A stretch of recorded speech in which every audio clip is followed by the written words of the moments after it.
জনাব হাসান আরিফ, তার সাথে আমার পরিচয় গত ২৯ বছর ধরে। তাকে আইন অঙ্গনে আমরা পেয়েছি একজন অভিভাবকের মতো। সবচাইতে জটিল যে মামলাগুলো নিয়ে আমাদের মনে হতো যে এত জটিল বিষয়ে সমাধান কিভাবে হবে, আমরা যখন তার কাছে গিয়েছি, তিনি যখন এটার সমাধান বলেছেন, তখন আমাদের মনে হতো যে এর চেয়ে সহজ কোনো মামলা বোধহয় বাংলাদেশে আর নাই। আইন অঙ্গনে তার যে অভাব আমরা চিরদিন অনুভব করব।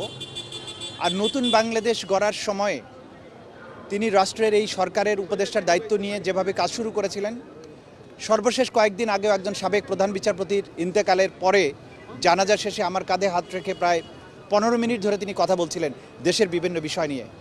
এই দেশটাকে গড়া এবং এই নতুন বাংলাদেশে নতুন প্রেক্ষাপটে বাংলাদেশটাকে যে উচ্চতায় নিয়ে যাওয়া দরকার, যে চ্যালেঞ্জেসগুলো আছে সেগুলো অসম্ভব পরিষ্কার ছিল তার সামনে। হঠাৎ করে তার এই চলে যাওয়াটা আমি মনে করি জাতীয় জীবনের অপূরণীয় ক্ষতি। তার মতো এরকম নিঃস্বার্থ এবং দেশকে নিয়ে নীরবে নিভৃতে কাজ করার মতো মানুষের অভাব সবসময়ই ছিল, ভবিষ্যতেও হয়তো থাকবে।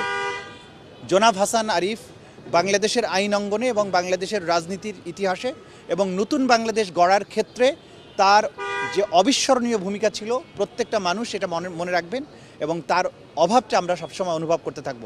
আমরা দোয়া করি আল্লাহ তাআলা তার এই দেশের প্রতি তার সেবার জন্য, বিচার ব্যবস্থার প্রতি তার সেবার জন্য আল্লাহ তাআলা তাকে যাতে ক্ষমা করেন এবং জান্নাত নসিব করেন।